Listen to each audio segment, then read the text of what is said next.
kekristenan tidak pernah dimulai dari perbuatan baik kita. Perbuatan baik kita gak pernah direken sama Tuhan. Justru ketika Tuhan menyelamatkan kehidupan saudara, justru disitulah perbuatan baik saudara baru dihitung. Yang mengerti katakan haleluya.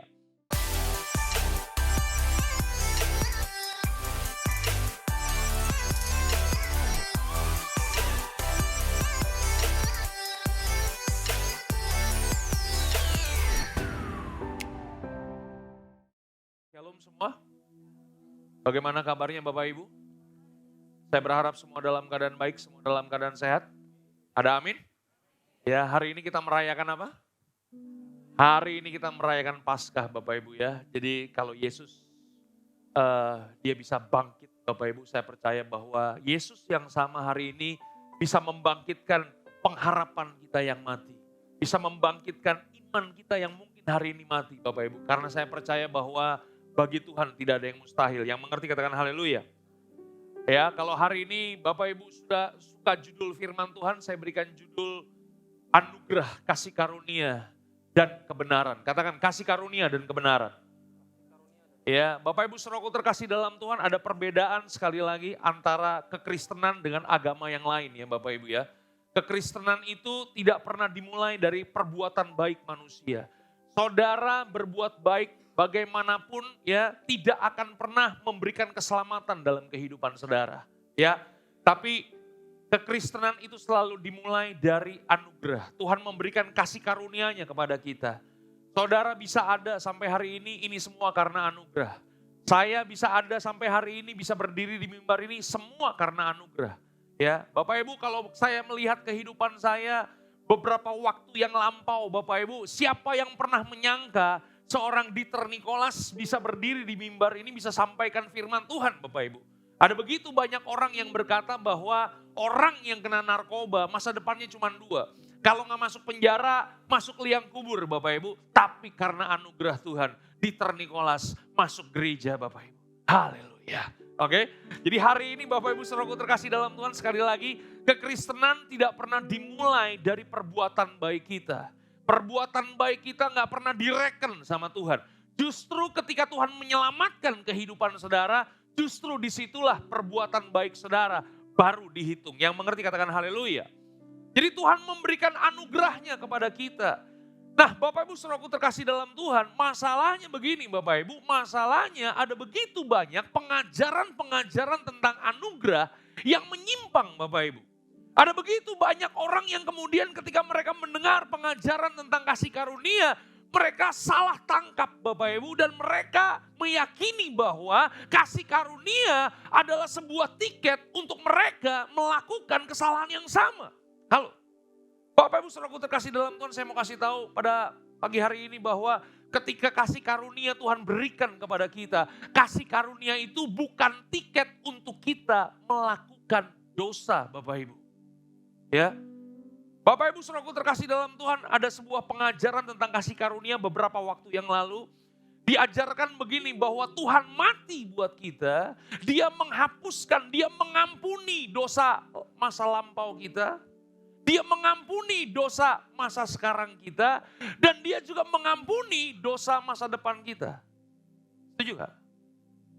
Bapak Ibu setuju gak dengan kata-kata ini? Harus setuju dong, betul gak sih?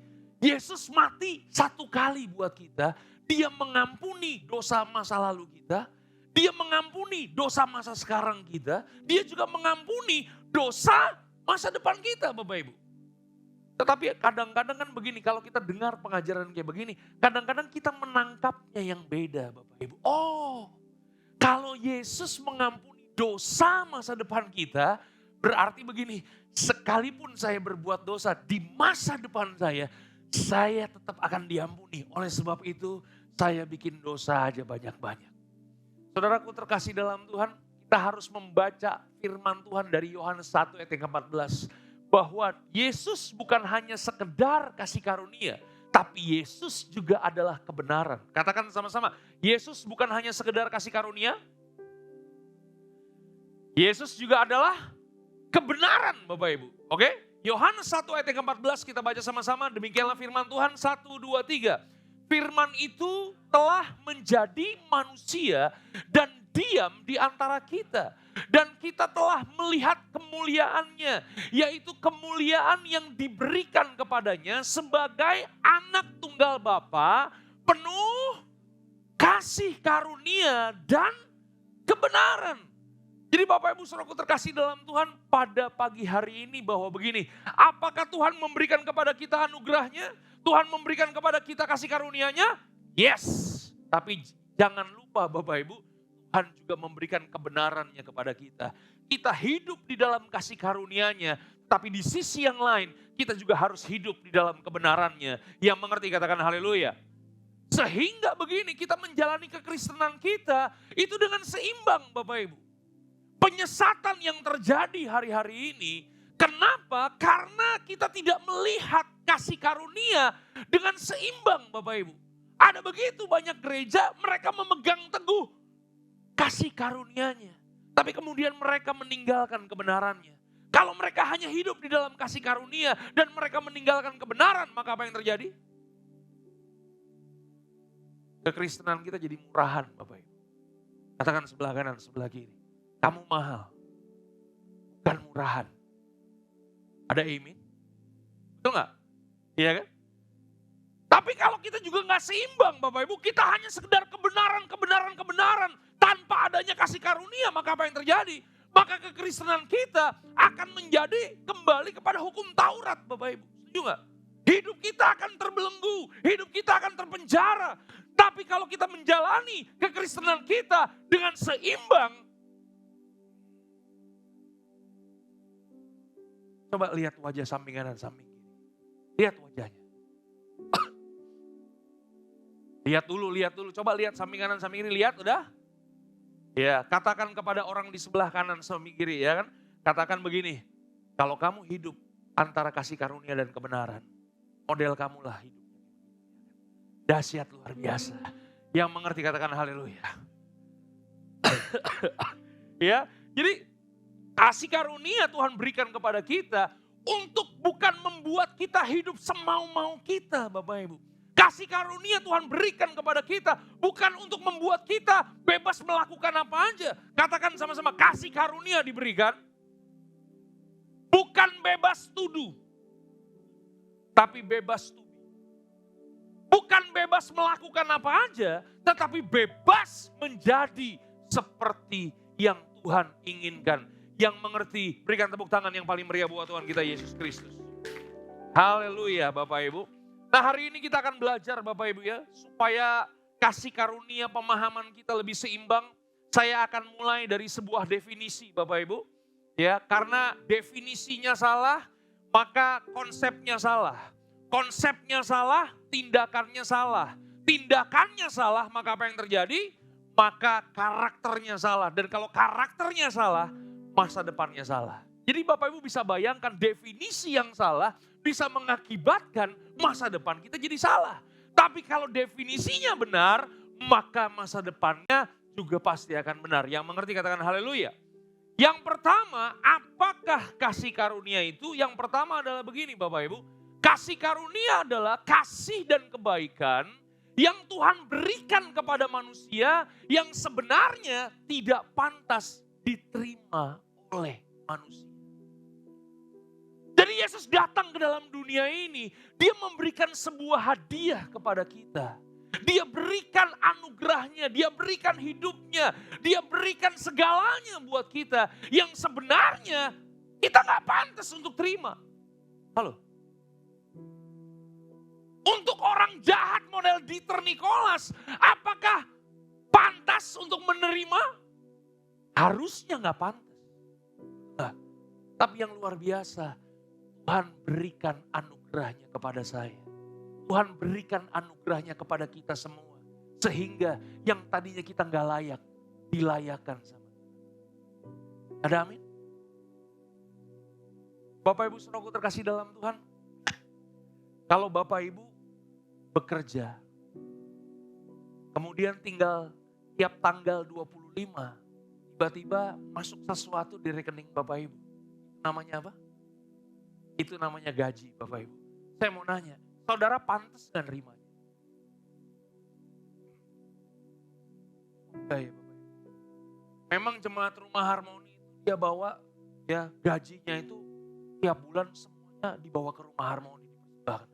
Enggak ya Bapak Ibu? Hah? Saya ulang sekali lagi Bapak Ibu. Saudara bekerja nih, ya kan? Tiap hari bekerja, ya kan?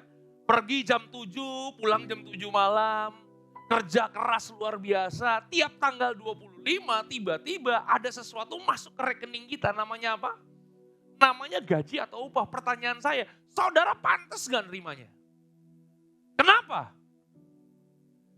Karena saudara udah bekerja. Saudara udah berjerih lelah, saudara udah bekerja keras. Itu sebabnya tiap tanggal 25 dari perusahaan masuk ke rekening saudara. Tapi kalau Bapak Ibu gak pernah kerja apa-apa, gak pernah bikin apa-apa, tapi tiap tanggal 25 ditransfer juga ke rekening saudara. Itu namanya apa? Itu namanya apa? Itu bukan gaji buta. Itu namanya kasih karunia, ya kan? Sesuatu yang sebenarnya nggak pantas kita terima, tapi Tuhan berikan kepada kita.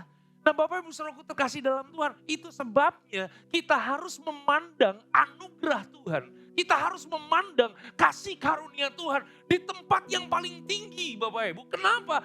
Karena tanpa anugerah, saudara bukan siapa-siapa. Tanpa anugerah, saudara bukan apa-apa. Halo? Betul gak Bapak Ibu? Tuhan mencari kehidupan saudara. Itu sebabnya dalam Yohanes 3 ayat yang ke-16. Karena begitu besar kasih Allah akan dunia ini. Sehingga dia telah mengaruniakan anaknya yang tunggal. Supaya setiap orang yang percaya kepadanya tidak binasa. Melainkan apa? Beroleh hidup yang kekal. Bagaimana mungkin kita semua bisa punya hidup yang kekal tanpa Allah Bapa karuniakan anaknya datang ke dalam dunia. Kemarin kita sudah belajar tentang salib. Masih ingat tentang salib? Ya minimal kasih kode lah Bapak Ibu, jangan diem aja kan. Masih ingat tentang salib kemarin? Salib masih ingat? Kenapa Yesus harus mati dengan cara disalib?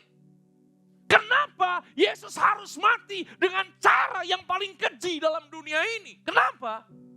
Karena dosa saudara dan saya begitu sadis. Sebabnya dia harus mati dengan cara yang sadis. Halo? Tapi yang luar biasa Bapak Ibu. Waktu dia mati. Dia ngomong begini. Udah mati nih. Siap mati buat. Dia gak minta kayak begitu. Dia gak minta kembalian kan? Katakan sebelah kanan, sebelah kiri. Yesus gak minta kembalian. Dia bayar saudara cash keras, tapi dia gak minta kembalian. Lalu, itulah yang saya sebut dengan anugerah. Tuhan berikan hidup. Itu sebabnya kenapa hari ini kita harus percaya kepada Yesus Kristus. Karena firman Tuhan berkata dalam Yohanes 14 ayat yang ke-6.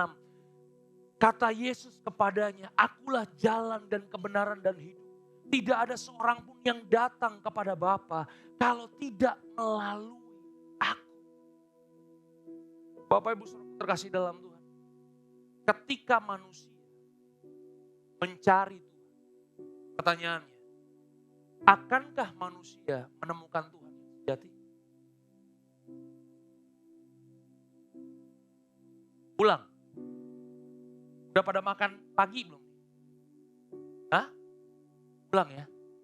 Ketika manusia berusaha mencari Tuhan, ketika manusia berusaha menjangkau Tuhan, akankah manusia menemukan Tuhan yang sejati?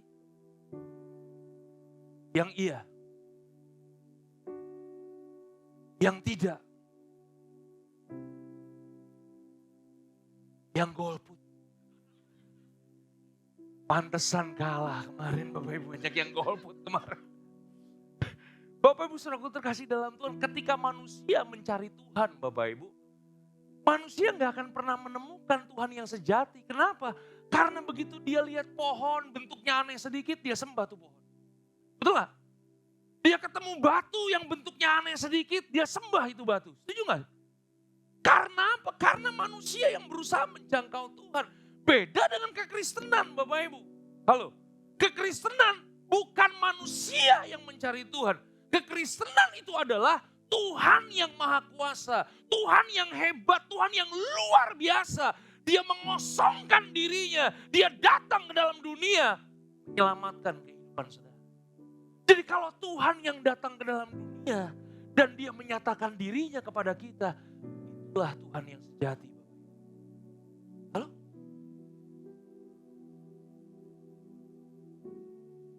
Pernah baca berita? Ada 3 pendaki gunung tersesat. Pernah dengar beritanya begini gak? Kemudian 3 pendaki gunung yang tersesat, mereka berusaha mencari tim. Hah? Atau beritanya yang benar begini, tim SAR. Mereka memutuskan untuk mencari 3 pendaki gunung yang tersesat. Yang benar yang mana? Yang tersesat mencari tim SAR atau tim SAR mencari yang tersesat? Tim SAR yang mencari yang tersesat, makanya ketemu Bapak Ibu. Katakan sebelah kanan, sebelah kiri. Tahu diri, udah tersesat. Benar gak? Kita yang udah tersesat, kita yang harusnya udah mati, kita yang harusnya udah bukan siapa-siapa, tiba-tiba Tuhan mencari kita, menyelamatkan kita, memberikan kasih karunia-Nya kepada kita, melayakkan kehidupan setiap kita. Halo? Makanya tanpa kasih karunia, kita bukan siapa-siapa. Tanpa anugerah Tuhan, kita bukan apa-apa Bapak Ibu.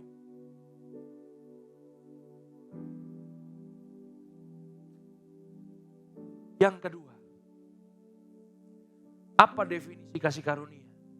Yang kedua, kasih karunia adalah seperti orang yang ada di posisi atas,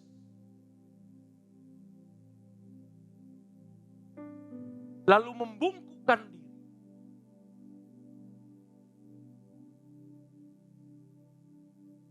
mengangkat orang yang ada di bawah, supaya orang yang ada di bawah sejajar. Yang mengerti katakan haleluya. Bapak Ibu jangan nanya gantengan mana, udah pasti saya. Tapi Bapak Ibu tahu apa artinya kasih karunia? Iya kan? Tuhan yang ada di atas sana Bapak Ibu. Dia datang ke dalam dunia. Dia angkat manusia supaya manusia menjadi sejajar Bapak Ibu. Thank you.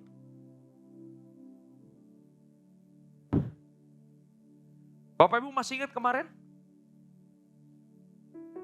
Yang kemarin gak datang, kita ulangin sekali lagi. Manusia diciptakan serupa dan segambar. Katakan sama-sama, serupa dan segambar. Serupa dan segambar kan bukan artinya wajah manusia jadi kayak Tuhan kan. Kalau Tuhan wajahnya seperti orang di samping saudara, saya mau nanya, mau jadi Kristen gak? Gak mau, pasti gak punya pengharapan pasti. Yang mengerti katakan haleluya kan gitu ya Bapak Ibu ya.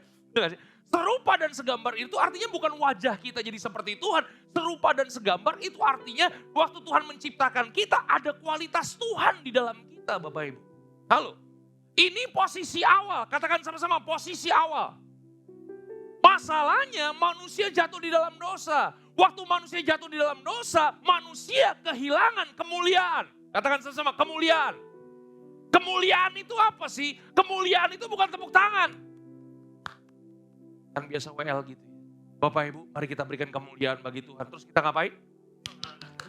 Kemuliaan itu bahasa aslinya kabot Bapak Ibu. Yang artinya bobot. Yang artinya kualitas. Jadi waktu Tuhan menciptakan manusia. Manusia itu penuh dengan kualitasnya Tuhan. Waktu manusia jatuh dalam dosa, manusia kehilangan kualitasnya Tuhan. Manusia kehilangan bobotnya Tuhan. Manusia jatuh kemana? Katakan jatuh dalam dosa. Pertanyaan yang kedua, jatuhnya dari mana? Jatuhnya bukan dari sorga kan Bapak Ibu ya? Hah? Manusia kan diciptakan di muka bumi ini kan? Tapi manusia itu diselamatkan, diberikan anugerah. Tuhan mengangkat manusia dari kejatuhannya kembali ke posisi awal. Dari sini kita dapatkan definisi daripada pertobatan. Pertobatan itu apa? Pertobatan itu adalah repent, yang artinya kembali ke atas. Halo? Orang yang bertobat, dia tidak melihat segala sesuatu dari kacamata di bawah. Dia tidak melihat segala sesuatu dari kacamata dunia. Orang yang bertobat kembali ke cara berpikirnya Tuhan. Kembali ke posisi awal. Halo? Kemarin masih ingat? Apa definisi daripada keselamatan? Keselamatan adalah, dengar ini baik-baik. Keselamatan adalah usaha Tuhan mengembalikan manusia pada rancangan yang sama. Ini kayaknya masih agak bingung. Manusia diciptakan serupa dan posisi awal, amin. Manusia jatuh dalam apa definisi keselamatan? Usaha Tuhan mengembalikan manusia ke posisi yang awal. Berarti begini, keselamatan bisa hilang.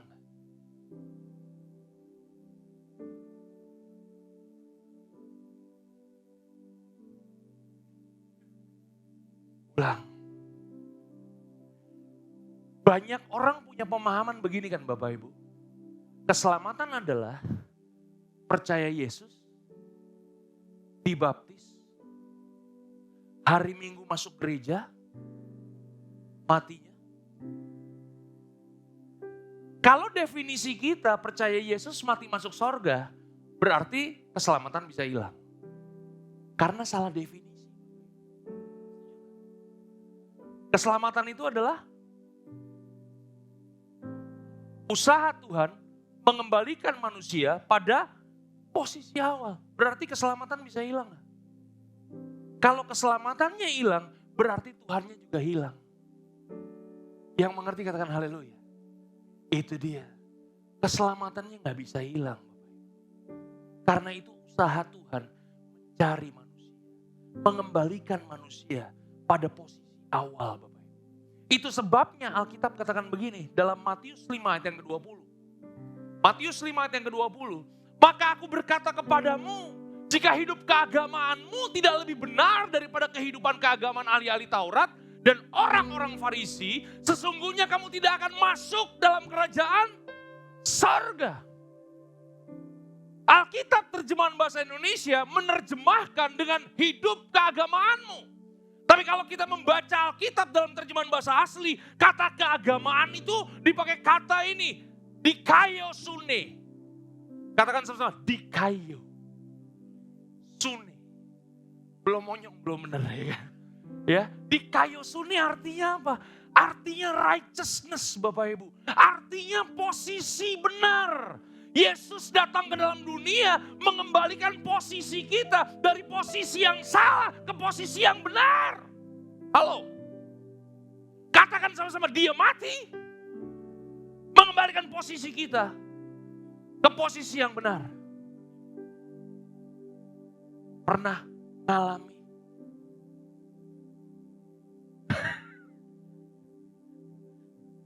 brother kita nih masih muda sakit pinggang.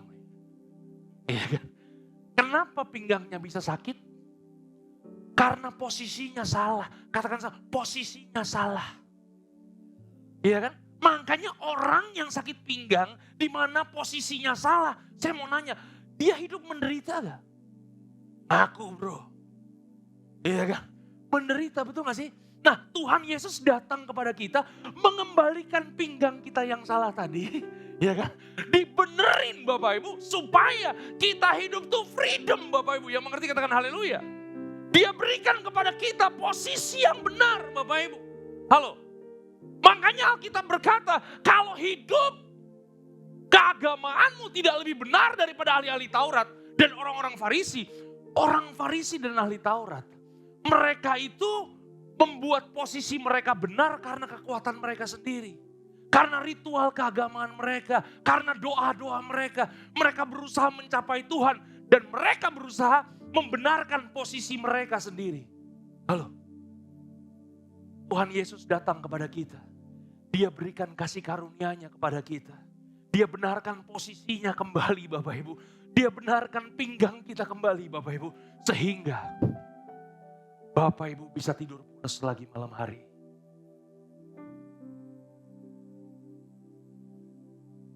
Ini kalau Bapak Ibu nggak amin nih, saya terus bongkok begini, ini bisa sakit pinggang juga nih Bapak Ibu ya kan. Hah? Ada amin Bapak Ibu? Nah dibenerin lagi posisi, enak lagi Bapak Ibu. Halo? Betul gak sih? Dia kembalikan posisinya Bapak Ibu. Ya kan? Kenapa dia kembalikan posisinya Bapak Ibu? Karena begini. Karena ada begitu banyak orang Kristen. Tuhan sudah berikan anugerahnya. Tuhan sudah berikan kekuatannya kepada kita. Tapi seringkali kita merasa, saya kayaknya bukan siapa-siapa. Saya masih berdosa. Ayo dong ikut pelayanan. Enggak deh, nanti benar dulu. Masalahnya begini Bapak Ibu, benernya tuh kapan? Iya kan? Kalau kita mau melayani, tunggu benar dulu Bapak Ibu. Saya mau kasih tahu, Tuhan udah mati buat kita. Dia sudah berikan anugerahnya kepada kita. Dia sudah kembalikan kita ke posisinya yang benar. Jadi kapan waktu yang terbaik untuk kita melayani Tuhan? Katakan sebelah kanan, sebelah kiri. Hari ini. Jangan nunggu besok Bapak Ibu. Kenapa? Karena besok belum tentu ada buat kita.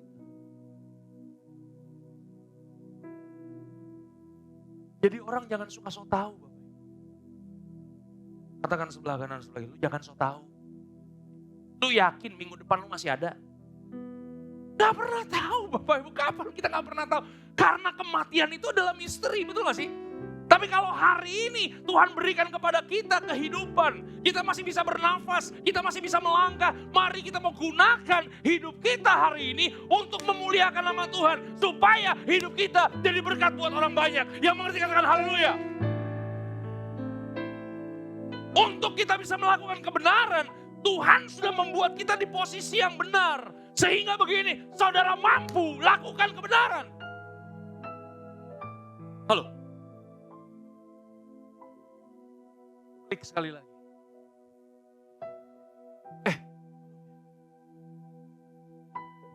Yang ketiga Bapak Ibu. Apa definisi kasih karunia? Yang ketiga.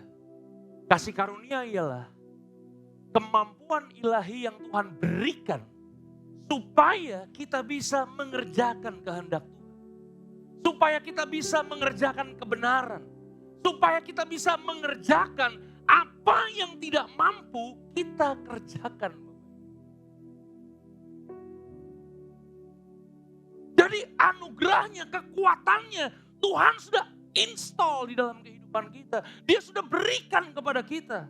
Karena melakukan kebenaran gak gampang Bapak Ibu. Setuju gak?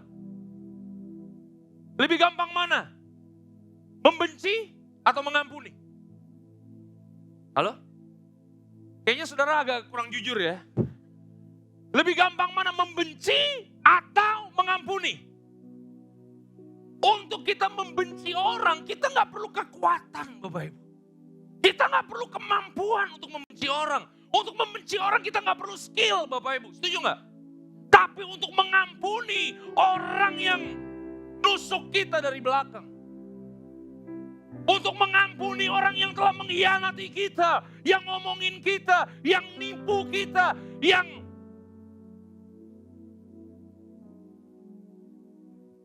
gue mau ngomong ini cuma jangan tersinggung ya. Untuk kita bisa mengampuni orang yang pernah sia. Bahasa apa itu? Makan kita. Gak gampang Bapak. Itu sebabnya kenapa kita perlu kekuatan Bapak. Betul gak? Untuk melakukan kebenaran gak gampang. Kalau kamu ditampar pipi kiri. Siapa yang ngomong tampar bari gitu? Itu Injilnya Ribka itu. Injil Yesus Kristus gak pernah ngomong begitu Bapak Ibu Saudaraku terkasih dalam Tuhan. Betul? Kalau kamu ditampar pipi kiri, berikan hook kiri. Itu Injilnya Mike Tyson Bapak Ibu. Ya kan? Bukan Injil Yesus Kristus. Ya kan? Kalau kamu ditampar pipi kiri, berikan kaki kanan. Itu Injilnya Bruce Lee, Bapak Ibu ya kan. Injil Yesus Kristus gak pernah ngomong begitu. Kalau kamu ditampar pipi kiri, berikan pipi kanan. Pertanyaannya, gampang gak kita untuk lakukan firman Tuhan itu?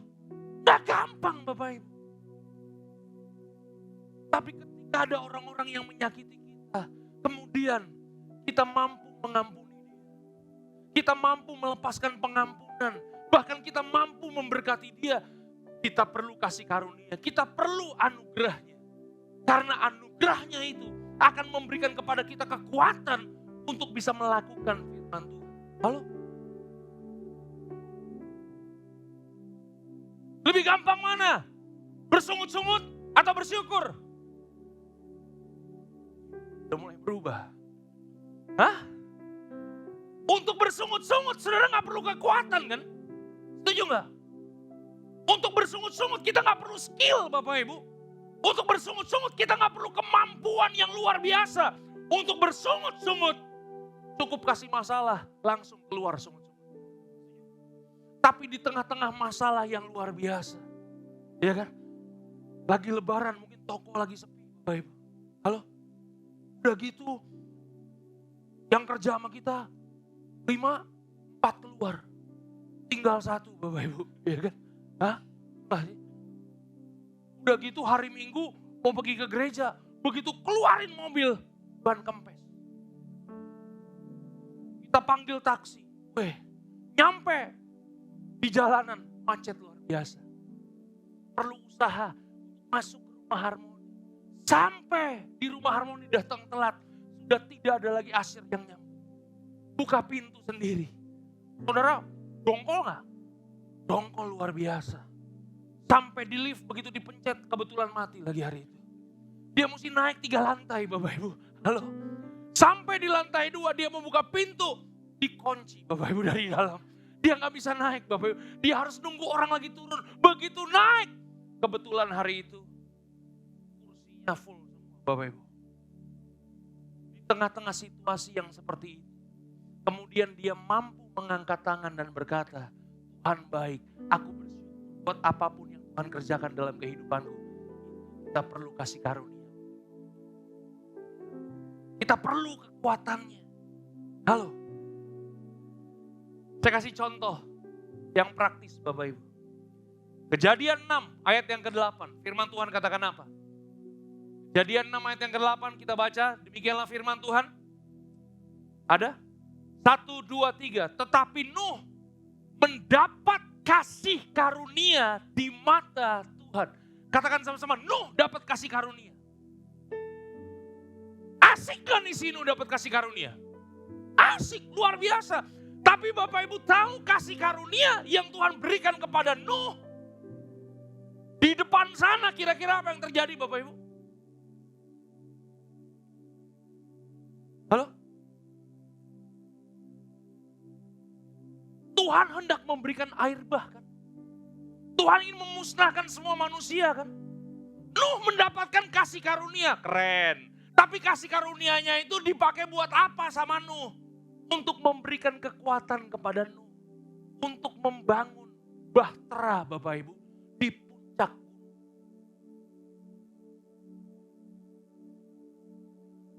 Orang bangun kapal di puncak gunung apa di tepi pantai? Hah?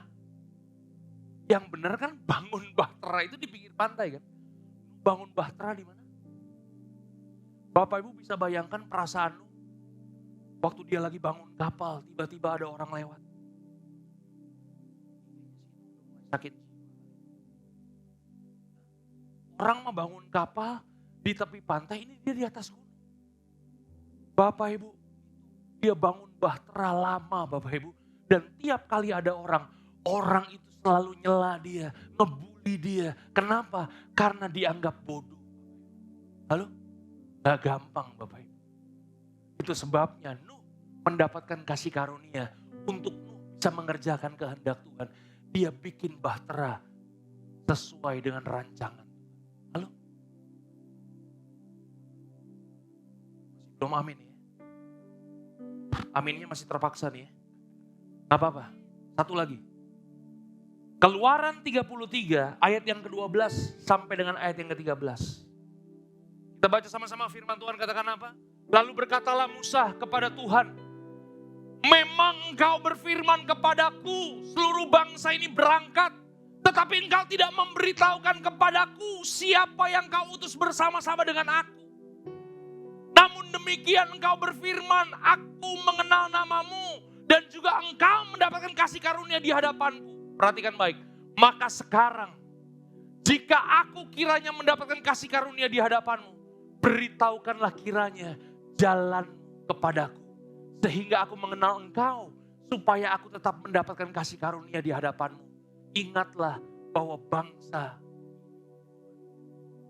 dapat kasih karunia.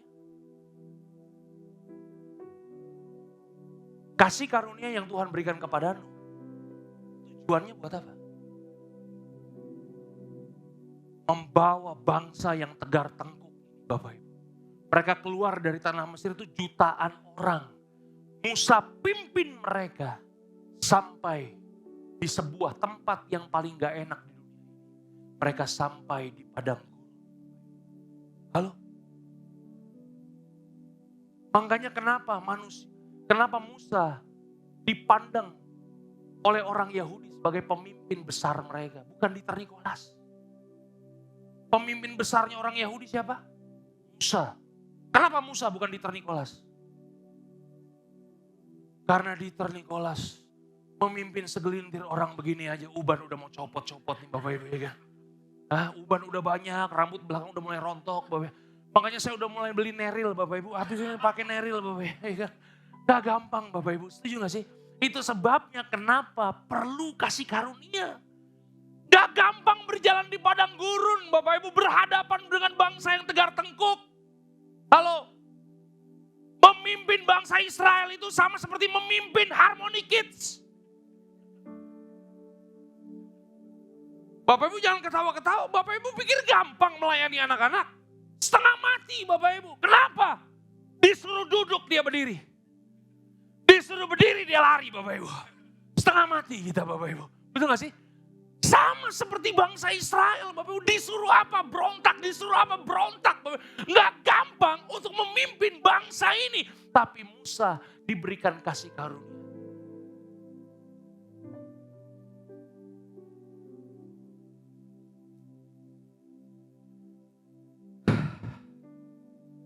Ini udah 2 ya. Masih belum ada amin. Memang agak susah. Bapak Ibu, kalau Bapak Ibu punya teman di kantor atau di mana yang namanya Amin, tolong bikin dia bertobat supaya dia bisa datang ke rumah Harmoni. Jadi kalau ada Amin, ada Pak.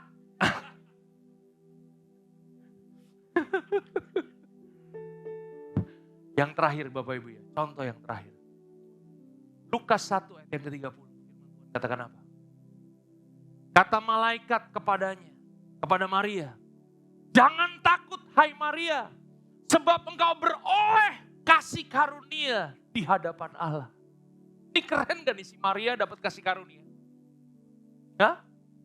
Tapi kasih karunia yang Tuhan berikan kepada Maria, Bapak Ibu tahu gak selanjutnya apa yang terjadi dengan Maria?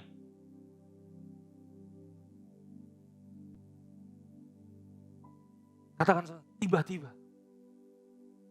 Gak ada angin. Gak ada hujan. Gak ada Yusuf.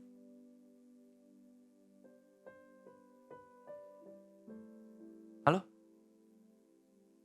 Bapak Ibu, Maria tuh hidup di zaman dulu. Kalau Maria hidup di zaman sekarang mungkin gak ketara. Tapi kalau Maria hidup di zaman dulu, dia hamil duluan. Padahal dia baru bertunangan. Belum menikah, baru bertunangan dengan Yusuf. Tapi udah hamil duluan. Bapak Ibu kira-kira apa yang terjadi dengan Maria kalau Maria ketahuan Bapak Ibu?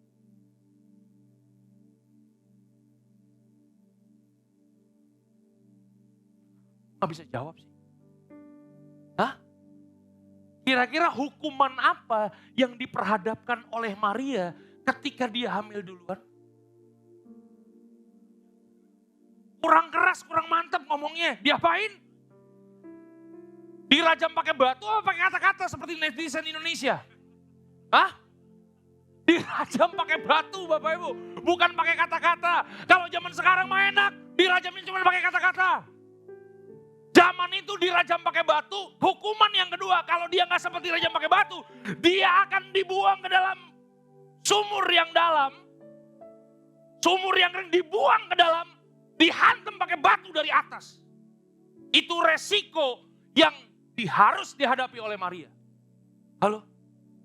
Jadi waktu dia mendapatkan kasih karunia, ternyata kasih karunia bukan membuat hidup Maria jadi wah, kemudian dia menikmati perjalanan Bapak Ibu ya kan.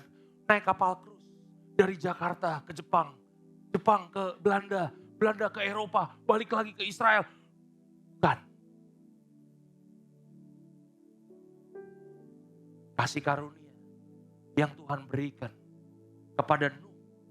Kasih karunia yang Tuhan berikan kepada Musa, yang Tuhan berikan kepada Maria. Kasih karunia yang Tuhan berikan kepada Rasul Paulus. Memberikan kekuatan ilahi kepada mereka. Mereka mengerjakan kehendak Tuhan.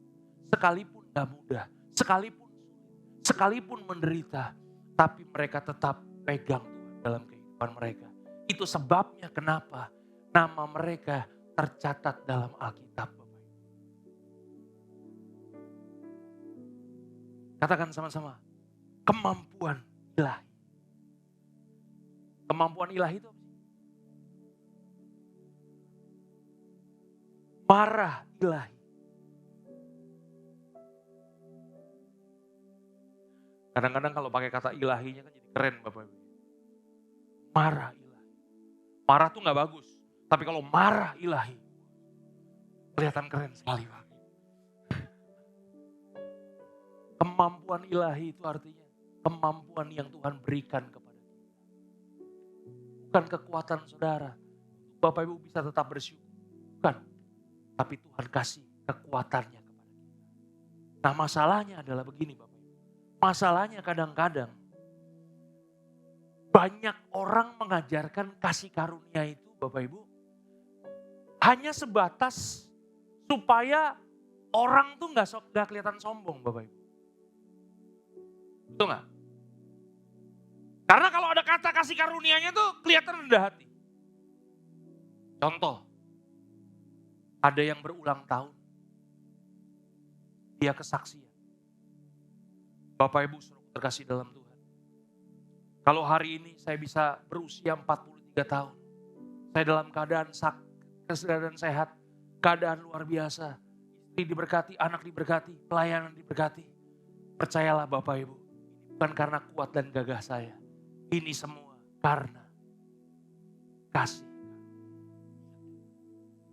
Kalau gak ada kasih karunianya kelihatan sombong. Tapi kalau ada kasih karunianya, rendah hati. Lagi diberkati nih. Bapak Ibu saudara terkasih dalam Tuhan, puji Tuhan. Lebaran tahun ini Bapak Ibu. Ya, apa yang belum pernah saya lihat. Belum pernah timbul dalam hati. Belum pernah saya dengar Bapak Ibu.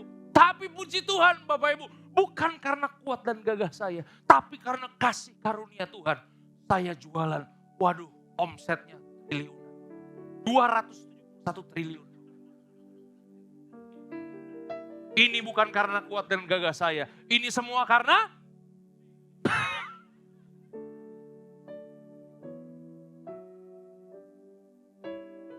tapi kan supaya kelihatan rendah hati kan dipakai kata kasih karunia. Iya kan? Habis jalan-jalan. Pendeta habis jalan-jalan. Pelayanan ke Amerika, ke Eropa. Bapak Ibu saudaraku terkasih dalam Tuhan. Bulan Juli saya akan mengadakan pelayanan. Amerika, Belanda, negara-negara Eropa. Bapak Ibu tolong doakan saya. Karena pelayanan ini sebenarnya saya gak mampu. Tapi karena kasih karunia. Tuhanlah yang memampukan saya. Kalau gak ada kasih karunianya, kelihatan sombong gak Bapak Ibu? Kelihatan sombong Bapak Ibu. Itu gak sih? Jadi masalahnya itu Bapak Ibu. Masalahnya kenapa kita gak bertumbuh dalam kasih karunia yang benar Bapak Ibu? Karena apa? Karena kita diajarin kasih karunia supaya kita gak kelihatan sombong dan tetap rendah hati. Definisi yang pertama daripada kasih karunia yang pertama apa? Nah ini masalah nih Bapak Ibu ya. Ini kayaknya kita bisa ngulang lagi nih, 1,5 jam lagi nih Bapak Ibu. Hah? Yang pertama apa? Kasih dan kebaikan Tuhan yang Tuhan berikan kepada kita yang sebenarnya tidak pantas kita terima. Oke? Yang kedua, apa yang dimaksud dengan kasih karunia? Kasih karunia adalah seperti orang yang membungkukkan diri dan mengangkat orang yang ada di bawahnya supaya sejajar dengan dia. Oke? Jadi karena kasih karunia, saudara dibenarkan. Oke? Jadi hari ini percayalah, Bapak Ibu orang benar. Yang ketiga, apa yang dimaksud dengan kasih karunia? Kasih karunia adalah kemampuan ilahi yang Tuhan berikan supaya setiap kita mampu mengerjakan kehendak Tuhan, mampu mengerjakan kebenaran, dan mampu mengerjakan apa yang tidak mampu kita kerjakan. Pulang dari tempat ini Bapak Ibu. Kalau kita menempatkan kasih karunia di tempat yang paling tertinggi dalam kehidupan kita, maka kehidupan kita akan berbeda. Jumat kemarin kita udah belajar salib, hari ini kita udah belajar tentang kasih karunia. Bulan depan Bapak Ibu, ya, di awal bulan kita akan belajar sebuah tema yang baru. Kita akan belajar tentang yang namanya mengampuni. Oke? Gak gampang mengampuni Bapak Ibu. Tapi biarlah bulan April saudara mampu mengampuni semua. Sehingga bulan Juni Bapak Ibu, saudara jadi manusia baru. Haleluya. Tuhan Yesus memberkati Bapak Ibu. Sampai keturunan ke-7 dan ke-8. God bless you all. Haleluya.